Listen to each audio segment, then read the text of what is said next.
मिनशैतानिर्रजीम बिस्मिल्लाहिर्रहमानिर्रहीम अस्सलाम वालेकुम to all the students.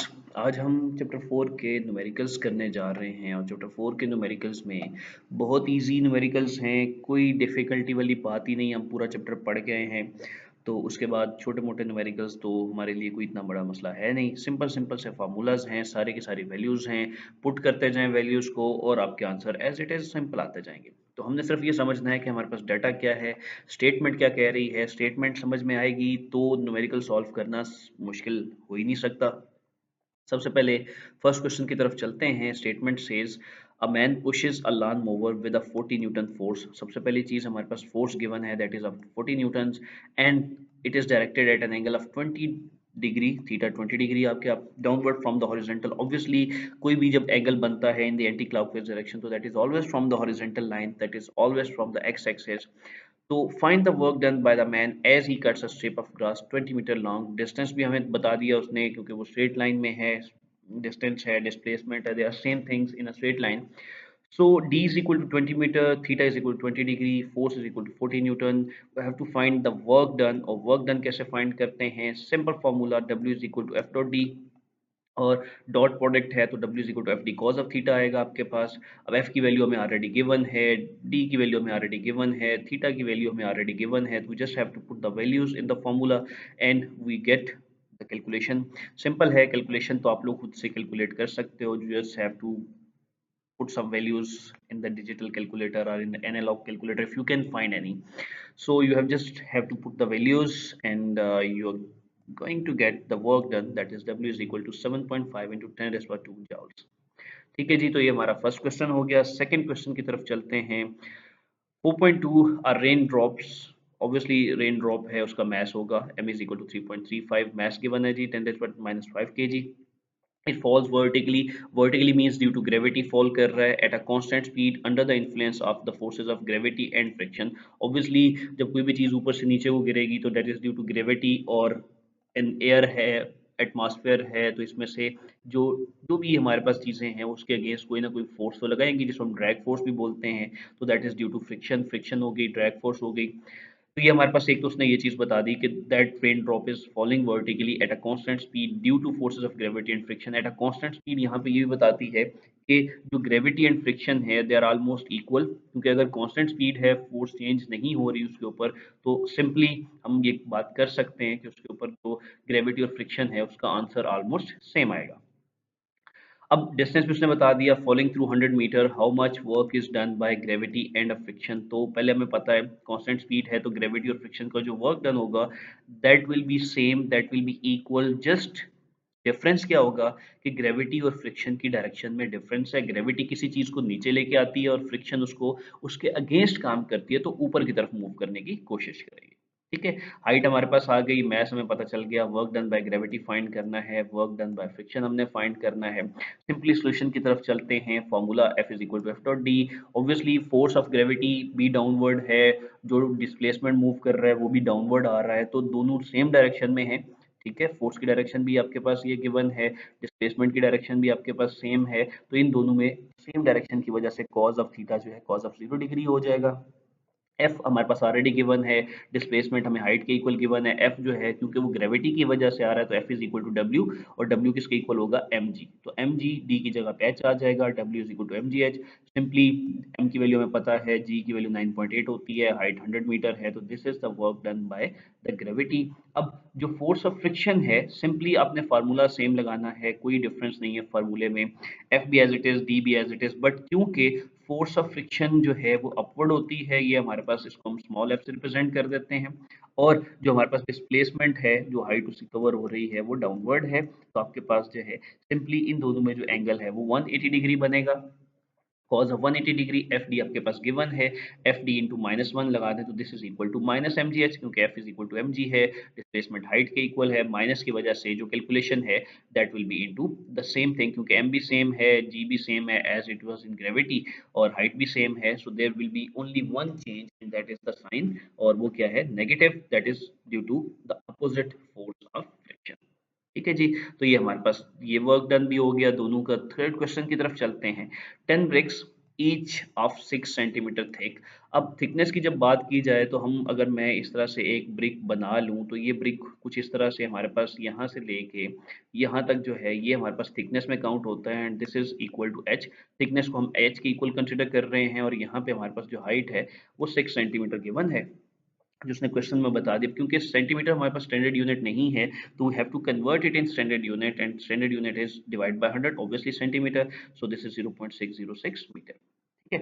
mass of each brick that will be equal to 1.5 kg क्योंकि वो भी उसने बता दिया and this they lie flat on a table. That means कि हमारे पास जो है वो यहाँ पे कोई ना कोई एक टेबल गिवन है और उस टेबल के ऊपर जो है लेट्स से ये हमारे पास जो है वो टेबल है और इस टेबल के ऊपर हम चलें टेबल को थोड़ा सा कंप्लीट कर लेते हैं। अब इस टेबल के ऊपर हमारे पास ब्रिक्स पड़ी हैं। हमें पता है कि ब्रिक की हाइट जो है वो एच गिवन है। इसको ज़रा हम थोड़ा सा यहाँ से अगर मैं इग्नोर करूँ बल्कि इसको रहने देते हैं काम आएगा। हम बात कर रहे हैं यहाँ पे कि हमने 10 ब्रिक्स उठानी है। नंबर ऑफ ब्रिक्स हमारे पास 10 हो गई। ये हर एक की जो थिकनेस है वो 6 सेंटीमीटर है that is 0.06 metre. Mass 1.5 kg है। They lie flat on a table. How much work is done to required या done to stack them on one top of another. 10 की 10 ब्रिक्स को हमने एक दूसरे के ऊपर लगानी है तो हमारे पास किस तरह से वो मूव करेंगी। तो सिंपली यहाँ पे जब आप ये ब्रिक रखते हो तो दिस इज ये बिल्कुल टेबल के ऊपर है। टेबल के ऊपर है on the surface of table है तो कोई हाइट कंसिडर नहीं। इसकी अपनी हाइट जरूर है बट ये जिस टेबल पे पड़ी है उस टेबल से तो इसकी हाइट नहीं है। तो if I consider this point as reference point और इस पॉइंट को मैं जो है वो जीरो कंसिडर करता हूँ बल्कि यहाँ पे हम साथ इसके मेंशन कर देते हैं कि this table top is reference point. Reference point पे जब भी आप किसी भी चीज़ को कंसिडर करते हो तो वहाँ पे आप ज़ीरो कंसिडर करते हो। तो यहाँ पे इस केस के मुताबिक रेफरेंस पॉइंट के मुताबिक यहाँ पे जो वर्क डन होगा दैट विल बी ज़ीरो क्योंकि हाइट ज़ीरो हो जाएगी। अब फर्स्ट ब्रिक के बाद जब सेकंड ब्रिक हम यहाँ पे रखेंगे तो सेकंड ब्रिक जो है वो at a certain height H जो भी फर्स्ट की थिकनेस थी उसके ऊपर रखी जा रही है तो this will be equal to 1 mgh। 1 mgh क्यों कह रहे हैं हम इसको क्योंकि अब हाइट जो है उसको हम 1 कंसिडर कर रहे हैं। हम बेसिकली बाकी किसी चीज़ में चेंज नहीं कर रहे हैं हम सिर्फ हाइट में चेंज कर रहे हैं। सेकंड जब आपके पास आएगा तो दिस विल बी 2 mgh। ठीक है। उसी तरह से एक और लेके आओ तो 3 mgh आ जाएगा 4 mgh आ जाएगा 5 mgh आ जाएगा। सारी ब्रिक सेम है बनाने में थोड़ा सा डिफरेंस आ जाता है। तो जीरो हो गया 1 2 3 4 5 और उसके बाद 6 mgh आ गया आपके पास 7 mgh आ गया आपके पास 8 mgh आ गया और इसी तरह से 9 mgh। अब 9 तक जाते जाते आप अगर टोटल ब्रिक्स काउंट करो तो this will be 1 2 3 4 5 6 7 8 9 and 10 bricks आपके पास आ रही हैं। हम इनको नंबरिंग भी कर सकते हैं। This is 1 2 3 4 5 6 7 8 9 and 10। तो ये 10 ब्रिक्स आपके पास गिवन है। यहाँ पे 1 mgh था तो उसके लिए बाद आपके पास जो है वो 2 mgh आ जाएगा। फिर आपके पास 3 mgh आ जाएगा 4 mgh आ जाएगा 5 mgh आ जाएगा। ठीक है। 6 mgh आ जाएगा इसी तरह से 7 आ जाएगा फिर 8 mgh आ जाएगा और फिर 9 mgh जो है वो सबके साथ। तो ये आपके पास टोटल आप यहाँ तक काउंट करो तो this will be equal to 10 bricks जो है वो 9 mgh तक आपके पास जो है वो सारी की सारी कंप्लीट हो रही है। ठीक है। ये वर्क डन है एक ब्रिक को रखने का उसके ऊपर दूसरी ब्रिक को फिर तीसरी ब्रिक को रखने के लिए। अब ये जो टोटल सारी बातें हमने पढ़ी हैं अब हमें क्योंकि फाइंड जो करना है that is total work done.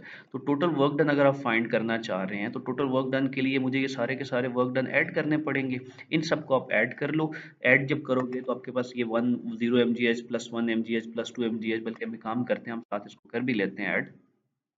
तो total work done is equal to W is equal to 0 mgh। This is zero ये आपके पास जीरो कंसिडर होगा plus 1 mgh plus 2 mgh plus 3 ये अप टू 9 mgh आपने कंसिडर करना है। अब mgh सब में आ रहा है तो mgh को उठा के हम कॉमन कर लेते हैं। जब mgh कॉमन हो जाएगा तो बाकी सारी चीज़ें तो एज इट इज आ जाएंगी। अब ये सारे का सारा 1 0 प्लस 1 प्लस 2 अप टू 9 हमने ऐड कर देना। जब ये ऐड करोगे तो 1 + 2 3 3 + 3 6 6 + 4 10 15 22 करते करते आपके पास ये 45 mgh टोटल 9 तक आप ऐड करो तो 45 mgh आ रहा है। 45 हमें गिवन है। मैथ्स 1.5 है जी 9.8 है हाइट 0.06 है। इन सारी चीज़ों को आप ऑलरेडी पता है हमें ऊपर गिवन है। ये सारी मल्टीप्लाई कर दो तो दिस इज 39.69 राउंड ऑफ करो तो W जो है वो 40 जॉल्स के इक्वल आ रहा है। दैट मीन कि total work done in stacking these bricks one top of each other तो ये हमारे पास जो है this is equal to 40 joules. 40 joule का वर्क डन करना पड़ेगा हमें इन सारी ब्रिक्स को एक दूसरे के साथ एक दूसरे पे स्टैक करने के लिए। क्लियर हो गया। ये हमारा जो है क्वेश्चन नंबर 3 कंप्लीट हो गया। इसके बाद हम नेक्स्ट कंप्लीट पे चलते हैं जी। सिंपल था, मुश्किल नहीं है, बस एक दो पॉइंट समझने वाले थे यहाँ पे। Question 4 is very easy as well. A car of mass 800 kg that is traveling at 54 kilometers per hour is brought to rest in 60 meters. ठीक है, सबसे पहले तो कार का मास दिया हुआ है 800 kg, ट्रेवलिंग हो रही है 54 किलोमीटर पर आवर। ये उसकी इनिशियल वेलोसिटी है। क्यों? क्योंकि is brought to rest, final velocity भी गिवन है। तो फाइनल तो हमें बड़ी सिंपल है, रेस्ट है तो फाइनल वेलोसिटी जीरो हो जाएगी। बट इनिशियल वेलोसिटी की जब बात हो रही है तो initial velocity is 54 kilometre per hour. ठीक है, 54 kilometre per hour means 54 multiply by 1000 divide by 3600। क्यों? क्योंकि kilometre per hour standard unit नहीं है, metre per second standard unit है। तो किलोमीटर पर आवर को हमने मीटर पर सेकंड में कन्वर्ट करना है। तो this is 15 metre per second. इसको मल्टीप्लाई करने के बाद किलो को मल्टीप्लाई करोगे 1000 के लिए, किलो को सॉल्व करने के लिए, और आर के लिए 3600। तो ये आपके पास जो है total 15 metre per second V I initial velocity. उसने सब बता दिया brought to rest in 60 metres. तो टोटल डिस्प्लेसमेंट जो उसने कवर किया है वो 60 मीटर है। हमने फाइंड करना है average retarding force on the car, कितनी फोर्स लगी थी उसको रोकने के लिए। और दूसरी चीज कि जिस अब ऑब्वियसली वो मूव कर रही है, तो every moving thing has a kinetic energy. तो what has happened to that kinetic energy? जब वो रेस्ट पे चली गई तो वो काइनेटिक एनर्जी कहाँ गई, या काइनेटिक एनर्जी किस एनर्जी में कन्वर्ट हो गई, वो हमने फाइंड करना। ठीक है, तो दो चीजें हमारे पास, पहले हमने फोर्स फाइंड करनी है, रिटार्डिंग फोर्स, फिर हमने काइनेटिक एनर्जी को क्या हुआ वो हमने फाइंड करना है। तो सबसे पहले सिंपली हम जरा बात करते हैं फार्मूला की। तो everyone knows that the total work done is equal to delta kinetic energy. Work energy principle है, हम प्रूव कर चुके हैं इसको अपनी क्लासेस में। ठीक है, तो यहाँ पे आपके पास जो है work is equal to F cross D आता है। अब obviously this is not cross by that work process, या यूं कह लो कि दिस इज बेसिकली, अगर मैं प्रोसेस देखूं तो ये this is F dot D. ठीक है, एफ डॉट डी है। बट यहाँ पे उसने मल्टीप्लीकेशन के लिए आपको क्रॉस शो किया है, ये क्रॉस प्रोडक्ट को शो नहीं कर रहा, ये जरा माइंड में रखिएगा। This is not cross product, this is dot product. ठीक है, अब एफ मल्टीप्लाई बाय डी कर रहा है वो यहाँ पे, और साथ में ये कह रहा है कि this is equal to delta kinetic energy. Delta kinetic energy किसके इक्वल है? 1/2 M V F square minus 1/2 M V आई square. Final kinetic energy minus initial kinetic energy. Next हमारे पास एफ की वैल्यू हमें फाइंड करनी है, डी की value displacement यहाँ 60 मीटर्स दिया हुआ है, 1 एम एंड 2 एम, एम की वैल्यू ऑलरेडी 800 गिवन है हमारे पास, उसकी वैल्यू हम पुट करेंगे। फाइनल वेलोसिटी जीरो है, की जगह पे वैल्यू जीरो आ गई। इनिशियल वेलोसिटी हमने कन्वर्ट करने के बाद हमें 15 मीटर पर सेकंड आ रही थी, तो ये सारी की सारी हमने वैल्यूज पुट कर ली। वैल्यूज पुट करने के बाद नेक्स्ट जब हमने इसी फार्मूला को मूव किया तो हमारे पास ये बन रहा था मल्टीप्लीकेशन एज इट इज, -15 का स्क्वायर -225, 2 इंटू 400 एट 800 आ गया, और ये 60 उधर जाके जब डिवाइड हो जाएगा तो this is equal to -90,000 divided by 60, and F is equal to -1500। और यहाँ पे ऑब्वियसली क्योंकि हमने क्वेश्चन में बता दिया था कि रिटार्डिंग फोर्स फाइंड करनी है, रिटार्डिंग फोर्स जो है वो अपोजिट फोर्स होती है, so f is equal to -1500 newton. ठीक है, और यहाँ पे माइनस जो है वो ये कह रहा है कि फोर्स जो है वो रिटार्डिंग फोर्स थी, against the direction of the movement थी हमारे पास। ब्रेक कब हमने लगानी है तो वो रिटार्डिंग फोर्स हमारे पास आती है। ठीक है जी, सेकंड क्वेश्चन उसका ये था काइनेटिक एनर्जी के साथ क्या हुआ। तो जितनी भी काइनेटिक एनर्जी थी that was converted into work done against the friction between the tyre and road. Total kinetic energy same है, अभी भी चेंज नहीं हुई। टोटल एनर्जी जो हमने ला पढ़ा था, the energy remains conserved, but the kinetic energy is converted into work done against friction. ठीक है, वर्क डन अगेंस्ट फ्रिक्शन में वो कन्वर्ट हो गया है, और कितनी कन्वर्ट हुई? ऑब्वियसली जितनी काइनेटिक एनर्जी थी वो सारी की सारी वर्क डन में चली गई against the friction. Question number 4 हमारा कंप्लीट हो गया। नेक्स्ट मूव करते हैं क्वेश्चन नंबर 5 की तरफ। Question number 5 says 10,000, sorry not 10,000, 1000 KG automobile mass हमारे पास जो है वो 1000 केजी गिवन है at the top of an incline, incline 10 metre high. अब मैं आपको इंक्लाइन क्या होती है वो भी बता देता हूँ। ठीक है, at the top of an incline है जिसकी हाइट 10 मीटर हमारे पास गिवन है, और 100 मीटर लॉन्ग। एस जो डिस्प्लेसमेंट दिया हुआ है वो 100 मीटर है, is release and rolls down the hill. Incline में क्योंकि हिल आती है, मैं ये समझा देता हूँ आपको थोड़ी देर में, पहले इसको कंप्लीट कर लें। What is its speed at the incline if the average retarding force due to friction is 480 Newton. अब यहाँ पे at the end of incline है, थोड़ा सा यहाँ पे मिसिंग है, तो इसके साथ हम इसको ऐड बाद में कर देंगे। आप क्वेश्चन अगर देखो तो यहाँ पे this is eight the end of incline. Question ये कहता है हमारे पास इस तरह से एक इंक्लाइन है। ठीक है जी, हम इस तरह से इंक्लाइन बना लेते हैं। इंक्लाइन कहते हैं किसी ऐसे पाथ को जो सर्टेन एंगल पे बिल्ड हुआ होता है हमारे पास, जिसकी हाइट उसने बता दी है कि दिस इज 10 मीटर हाइट। ठीक है, और इसकी जो लेंथ है यहाँ से लेके यहाँ तक, ये सारी मतलब बेसिकली तो ये लेंथ होगी यहाँ से यहाँ तक, लेकिन हम इसको यहाँ पे मेंशन करते हैं दिस 100 मीटर। हमने किसी भी बॉडी को, कोई भी ऑटोमोबाइल गाड़ी है या जो भी है, तो यहाँ पे हम उसको बना लेते हैं, यहाँ से ये रोल डाउन करके तो यहाँ तक आएगा।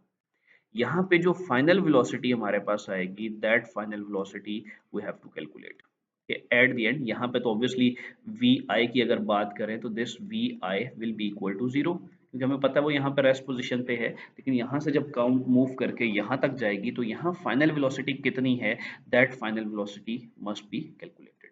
ठीक है जी, ये फाइनल वेलोसिटी हमने कैलकुलेट करनी है। उसके बाद नेक्स्ट अब क्या करना है, हमने सिंपली जो चीज़ें हमें गिवन है, कौन कौन सी चीज़ गिवन है, एक retarding force due to friction. अब क्योंकि फ्रिक्शन फोर्सेज है तो फ्रिक्शनल फोर्सेज को हम स्मॉल एफ से रिप्रेजेंट करते हैं, अब 480 न्यूटन, तो वो हमारे पास यहाँ गिवन है। क्वेश्चन क्लियर हो गया। अब हम इसके आंसर की तरफ चलते हैं। देखिए यहाँ पे हाइट में थी, हाइट पे कोई चीज़ होगी तो उसमें पोटेंशियल एनर्जी होती है। अब किसी भी चीज़ में पोटेंशियल एनर्जी हो और वो आहिस्ता आहिस्ता नीचे को मूव करे तो उसकी हाइट कम होती चली जाती है। हाइट कम होगी तो लॉस ऑफ पोटेंशियल एनर्जी होगा, और जैसे जैसे ये नीचे को मूव करती जाएगी तो इसकी वेलोसिटी बढ़ रही है, वेलोसिटी बढ़ेगी तो काइनेटिक एनर्जी में गेन आता जाएगा। हाइट कम होती जाएगी तो पोटेंशियल एनर्जी में लॉस है।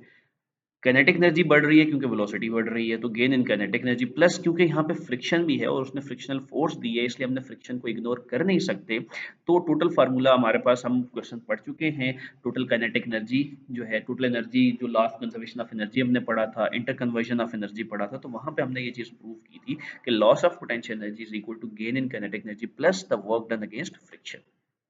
ठीक है, पोटेंशियल एनर्जी mgh के इक्वल होती है, ये उसका ऑब्वियसली लॉस होगा, तो डेल्टा एच आ जाएगा। अब क्योंकि हमारे पास डेल्टा है नहीं, टोटल एच एक ही गिवन है, इसलिए हम उसको h2 माइनस h1 में कन्वर्ट नहीं करते। Gain in kinetic energy 1/2 mv² plus fs। यहाँ पे जो अब आपके पास mv² है, इसको हमें सिंपल सा थोड़ा सा मूव करना पड़ेगा, और हमें पता है कि this is not just a simple one. थोड़ा सा इसको हम एक्सप्लेन कर दूं तो this is 1/2 m into V F square minus we I square. ठीक है, और प्लस आपके पास जो है वो एफ और एस। ठीक है, this equation is basically explain in this one. अब हमें पता है कि वी आई जीरो है, जब वी आई जीरो होगा तो किसी भी चीज का जीरो का स्क्वायर कर दोगे तो कोई फर्क नहीं पड़ता, तो आपके पास सिर्फ सिंपल वी एफ बच जाएगा, बाकी इग्नोर हो जाएगा। ठीक है जी, जब ये इग्नोर हो जाएगा 1/2 एम वी स्क्वायर रह गया। नेक्स्ट इसी को हम क्या करते हैं, इस एफ एस को उठा के हम दूसरी साइड पे शिफ्ट कर देते हैं। इसको आप शिफ्ट करोगे तो हमारे पास इक्वेशन बन जाएगी 1/2 M V square is equal to M G H minus F S.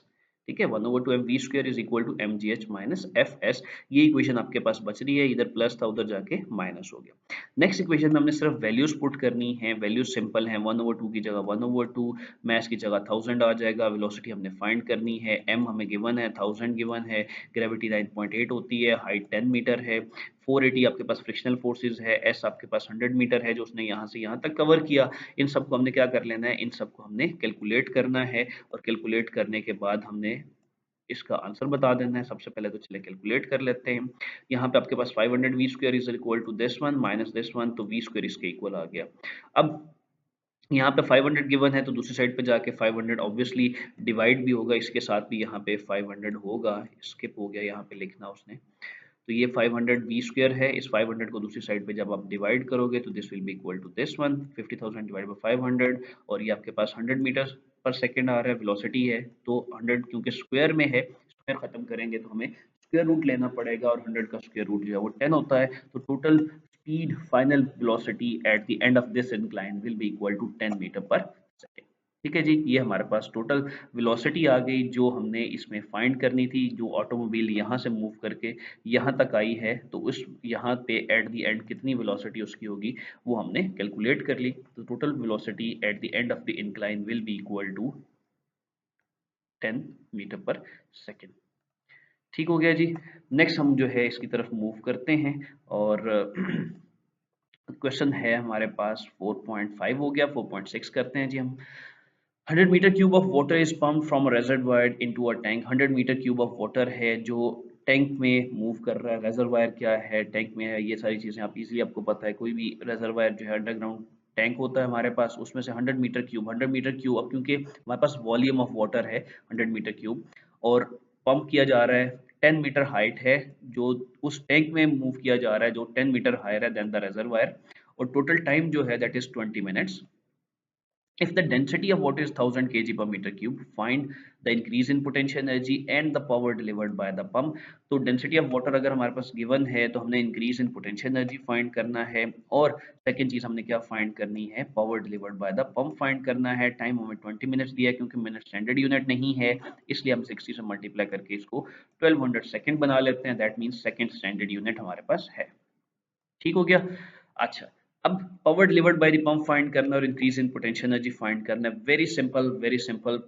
Increase in potential energy देखते हैं, P is equal to mgh। अब इसमें हमारे पास मैस की वैल्यू गिवन नहीं है, ऊपर आप पूरा फार्मूला क्वेश्चन देख लो तो कहीं पे भी हमें मैस नहीं बताया हुआ, बट हमें ऑलरेडी पता है, हम पढ़ चुके हैं कि density is equal to mass per unit volume. ठीक है जी। तो यहां से अगर मुझे मैस फाइंड करना है तो mass is equal to density multiply by volume होगा। अब density of the water given है, यहाँ पे गिवन है जी, ठीक है, और वॉल्यूम ऑफ द वाटर जो है वो यहाँ पे गिवन है, तो डेंसिटी भी गिवन है, वॉल्यूम भी गिवन है। इन दोनों को आप अगर यहाँ पे मल्टीप्लाई करते हो तो you can get the value of m। ठीक हो गया। अब यही चीज हमने जो है वो आगे मूव करनी है, और देखते हैं जी इसमें हम कैलकुलेट करते हैं। तो mass is equal to density into volume, volume given है, डेंसिटी गिवन है, ये आपके पास मैस आ गया। पोटेंशियल एनर्जी की फार्मूला में वैल्यू पुट कर दो, मैस की जगह पे 10⁻5 kg, ग्रेविटी 9.8, हाइट 10, तो this is the potential energy. ठीक है, एक तो होगी हमारे पास इंक्रीज इन पोटेंशियल एनर्जी, ये कैलकुलेट हो गया। नेक्स्ट हमारे पास है power delivered by the pump. Power क्या है, सबको पता है, power is equal to work by time. और वर्क किसके इक्वल होगा, work is equal to potential energy है, क्योंकि हम जितनी वर्क डन कर रहे हैं उस वाटर को नीचे से उठा के हाइट पे पहुंचा रहे हैं ना, तो वो वर्क डन जो है वो बेसिकली पोटेंशियल एनर्जी में ही कन्वर्ट हो रहा है और पोटेंशियल एनर्जी ही क्रिएट कर रहा है। तो this is equal to potential energy per unit time. Potential energy हमारे पास गिवन है, हमने अभी अभी कैलकुलेट की है, टाइम 1200 सेकंड गिवन था, तो सिंपली आपको इसमें वैल्यू पुट कर दे तो आपके पास ये आंसर आ जाता है। ठीक है, 10⁻6 था ऑलरेडी, इसको आप डिवाइड करो, 10⁻3 आप क्यों कर रहे हो यहाँ पे, बेसिकली हम उसको किलो वॉट में कन्वर्ट कर रहे हैं। तो इस चीज को यहाँ से नेक्स्ट आप बेशक अगर ये स्टेप आपको मुश्किल लगता है तो आप सिंपली इसका जो भी आंसर आएगा उसको 1000 पे डिवाइड कर दो, 1000 पे डिवाइड करोगे तो that will be equal to kilowatts. जो भी आंसर आए उसको 1000 पे डिवाइड करो तो किलो वॉट में आपके पास ऑलरेडी आंसर आ जाएगा, आपको उसके अलावा ये वाली स्टेप करने की जरूरत नहीं पड़ेगी। तो increase in potential energy given था, वो हमने कैलकुलेट कर लिया, पावर डिलीवर्ड हमें पूछा गया था वो भी हमने कैलकुलेट कर लिया, तो दिस क्वेश्चन इज कंप्लीटेड। ठीक है जी, यहाँ तक ये हमारा क्वेश्चन कंप्लीट हो गया। अब ये क्वेश्चन नंबर कौन सा था, नेक्स्ट देखते हैं जी। क्वेश्चन नंबर 7, क्वेश्चन नंबर बहुत इजी क्वेश्चन है। A force of 400 Newton, thrust कह लो, force कह लो, 400 Newton is required to overcome road friction and air resistance in propelling an automobile at 80 kilometers per hour।